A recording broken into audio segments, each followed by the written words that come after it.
Introduction to Ethnography and Ethnolinguistic Research. Good day, everyone. I am Chloe Gomez-Reyes, and my presentation is all about Introduction to Ethnography and Ethnolinguistic Research. So first is, what is ethnography? Ethnography came from the Greek word ethnos, which means people, and graphene means writing. Ethnography is a kind of qualitative research in which it is necessary to include oneself in a certain group or organization in order to observe their behavior and interactions intensively, since its utmost purpose is to gain a holistic understanding of a social cultural group.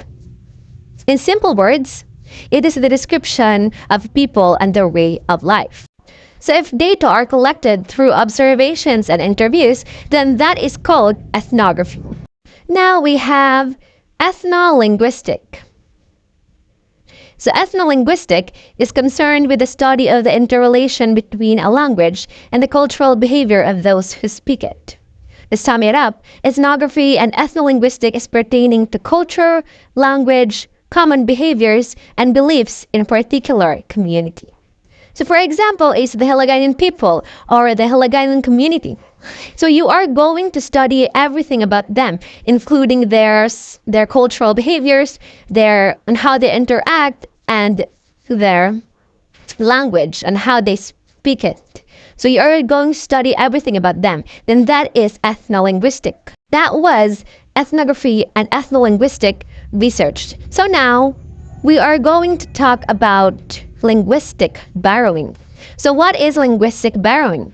Linguistic borrowing involves copying a word that originally belonged to one language, now being used into another language. In linguistics, borrowing, also known as lexical borrowing.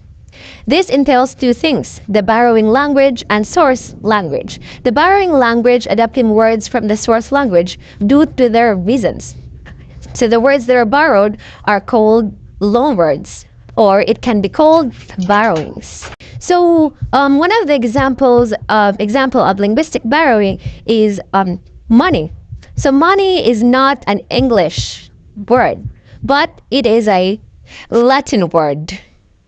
We often use that but not knowing it is a Latin word. So did you know that loanwords make up 80% of English? In other words, there's no such thing as pure English. Over its 1,500 years of history, English has borrowed from hundreds of languages. Through the main one are Latin, Greek, and German. So here are some examples of the Latin, Greek, and German words that are borrowed. So for Latin words, we have agenda, ambiguous, naive, and tentative. So these are the borrowed words that we often use every day, but it is not really a pure English, but it is a Latin word. So we did not realize or expect that these words are borrowed, right? So yeah, these words are Latin words and not pure English, which means these words are loanwords. So next is we have Greek words. We have music, dinosaur, phobia, and galaxy. So it's the same with the Latin words. It is also borrowed. And next is French word. Money, denim, habit, and modern. These are the words that we often use every day. But we did not realize this came from another language. We have noodle, nickel, kindergarten, and amst. And these words, including the Latin word, Greek word, French words, and German words, are all borrowed. They are all called loanwords. Loanwords fall into two categories: popular loanwords and learned loanwords. Popular loanwords are everyday words, just like what I've said earlier. You might not even realize that some of them came from another language. And learned loanwords tend to come from scholar-specialized fields, like medicine or law. Like for example is ballet. When we hear the word ballet, we often come to an idea that ballet is a type of dance. But in learned loanwords, Wherever Bali is studied, the names of the steps are always in French. So that is learn loanword. Now, how does loaning words work? We humans cannot survive without interacting with each other. No man is an island. And through the use of language, the society can work easily. The economy and people can be globally competitive. Language borrowing is a result of cultural contact between two language communities. If a loanword is spoken by a large majority of people on a regular basis and its meaning no longer demands explanation. At this point, we can now call it loanword and not foreign word anymore. Note that not all foreign words become loanwords. If they fall out of use before they become widespread, they do not reach the loanword stage. So here are some examples or some claim that English adopted. So first is kimchi, foot binding, binas shalwar kamiya. So kimchi originated from Korea, which is this is a very famous food, not just in Korea but also in countries. Why do languages borrow word? Number one, they didn't have the word or concept. For instance, English borrowed kimono on Japanese because English, since it is originated in Japan, which is their traditional object and not a part of belief in America. So they borrow the word. Marks, those object or material cultures or borrowing culture most likely instead of inventing their own words.